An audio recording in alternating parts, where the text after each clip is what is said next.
Hi everyone and welcome back to the channel. My name is Diana. I am the D of MJD and NYC, and this is going to be a video, part of our series on big sister advice. Most of our videos are super casual, but we wanted a place to talk about topics that you guys want to talk about that are often hard to talk about, and just like give personal advice, personal anecdotes, and not like tell you guys what to do or like how to make it through, because ultimately we are not professionals in any field, honestly, not even like the fields that we work in. Whoa, I'm balancing this on a mug right now.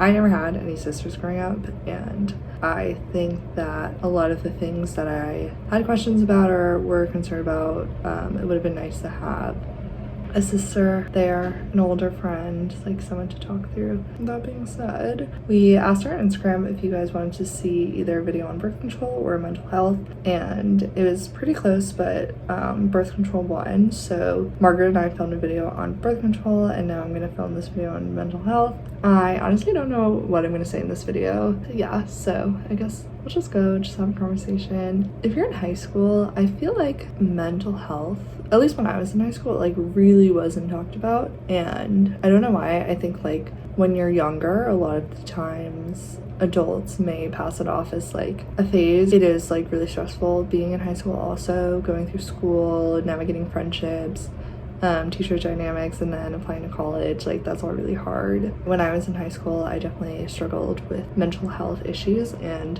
I kind of like thought that's the way the world was. Like I didn't really understand that like you don't have to be sad all the time. That's not like a normal state to be in. But I went to therapy a few times, thought I was fine, like thought it was helpful, didn't take it seriously. Like again, like you're young, you're not like, I wasn't like super self-reflective and like thinking about what it meant to be in therapy and why I was really there. And then going to college, like your resources change, like pretty immediately. Like you have a huge social switch because you're not with your high school friends, or most of them. You're not with your family probably, and you're meeting new friends, you're having new experiences. And the thing with college is like there are going to be a lot of highs, right? So the first time maybe going to a party, like first time studying something you've always wanted to study, and you're seeing a new place, and you're getting used to your classes and like whatever, and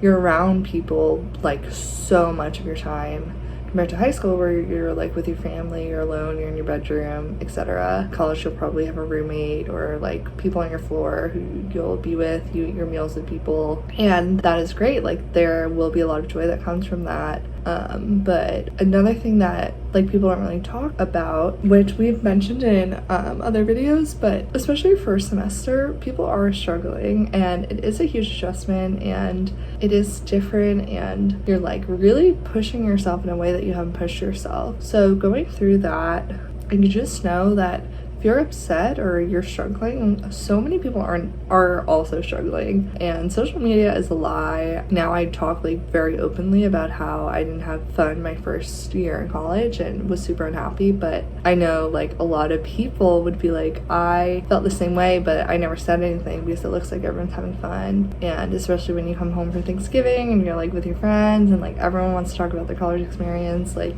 it's so hard to be like, actually like it was pretty difficult to make friends, and like I was unhappy for a lot of it.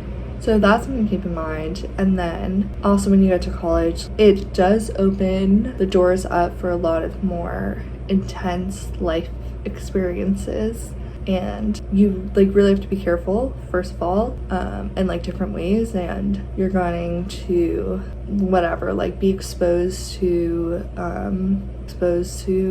like new substances. You're going to be exposed to like different forms of abuse. Like you're gonna hear things and hopefully not experience, but the reality is that a lot of times on college campuses really, really awful things happen, which I could talk about in another video, but that also is like totally taxing and totally hard to deal with. And so that's that. And then also if you're like someone like me where your brain chemistry is like off from the beginning, it's just a lot, and going through college, I would say my biggest advice is to be aware of this and to be aware that this can happen, and that when you're in college there are a lot of resources way more accessible than as an adult. So like as an adult now, I have to make my own therapy appointments, which I haven't because I'm an adult and I'm lazy, and like make my own psychiatry appointments and like keep up to date with medicine, etc. And in college there are counseling services, there are mental health programs, there are support groups, and I really take advantage of that. Every college is different. Barnard College, you sign up for like 10 sessions that are free, and then you basically like get referred out to someone else. I would say like probably half, maybe a little more than half of my friends did this. We all gave therapy a fighting shot because therapy is so helpful in so many ways, and that's why it's been around for so long. And if you're a writer or you talk to your friends or etc., and you understand the positive energy that comes from just like talking out your feelings, then you probably will really see the value in therapy. And especially like when things are really difficult and you know, like you're meeting new people, maybe you don't want to open up, maybe you do, but you're hesitant for whatever reason, then therapy is like a really good option to look into. And then I don't know how it works at the colleges, but also with Barnard, depending which way your therapy goes, like they may recommend that you see a psychiatrist, or maybe you came into college having a psychiatrist already being on medicine. I was former, and that was probably one of the best things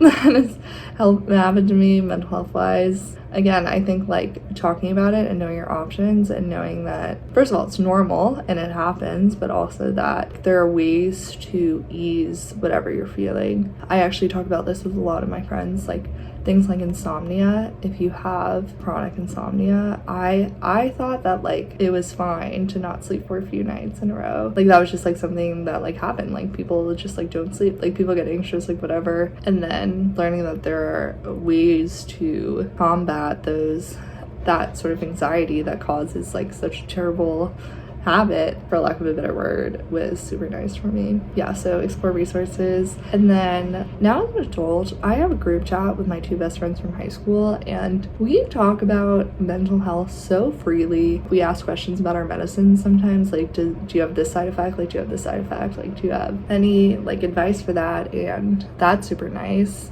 My college friends also, one of the problems I struggle with, I like didn't realize there was even a term for it until my friend opened up about her issues and like the reason why she was on medicine and everything that she has struggled with. And I was like, oh my god, I've never met someone who felt those things, and I felt so much less alone. And I only would have had that feeling if people had talked about it, and people had talked about like these scary things that they go through. And of course, like it's a balance. You like, I don't know, like I don't, except I'm obviously making this YouTube videos, I'm like talking like pretty candidly about it, not in a lot of specifics obviously, but people that you trust, I do think it's beneficial to talk about these things to your own comfort level. You know, it's hard because I do think more people are struggling with it than let on, and it just is the way our society is and our culture. I was fortunate enough that like my parents are full supporters of therapy and psychiatrists, therapists, psychologists, and like really understand that mental health is something that can be worked on with adequate tools. And I understand that that's not the same for everyone in every living situation. So like I like fully sympathize with that and can't imagine how hard that is. And if you're in high school, I think going to your high school counselor and a trusted adult who's not your parents will be really helpful. And then in college really is the best time to take advantage of these resources, because you don't need your parents' permission, you don't need anyone's permission, you don't need anyone's advice. You can just be like, I think this will benefit me and I'm gonna go do this. And I always say to my friends who are like wondering about going to therapy, I don't know, I guess I do talk about this a lot. I'm always like, why not just give it a go? Like, why not go see how you feel? The other thing, which I could talk about, like if you want a whole video on therapy or whatever, like subsections of this video, because it's kind of a lot, is. Like, you may not click with your therapist or your psychiatrist or your psychologist right away, and that's okay. Like, that's totally normal. I don't really know anyone who that hasn't happened to. Like, it is like trying on a pair of shoes. It's like meeting a friend, basically. Like, not everyone's gonna click, and you want your therapist to be someone who you fully click with, you fully feel comfortable with. I don't really know if this was an advice video, more of like a here are my thoughts. I guess it was here are my thoughts. Anyway, thank you so much for watching this video. If you want more subsections of a mental health series, that can totally happen. I'm in my boyfriend's roommate's room right now. His name's Noah. Shout out Noah. Thank you for letting me film in here, and yeah, like, comment, subscribe, and I'll see you guys soon. Bye vlog.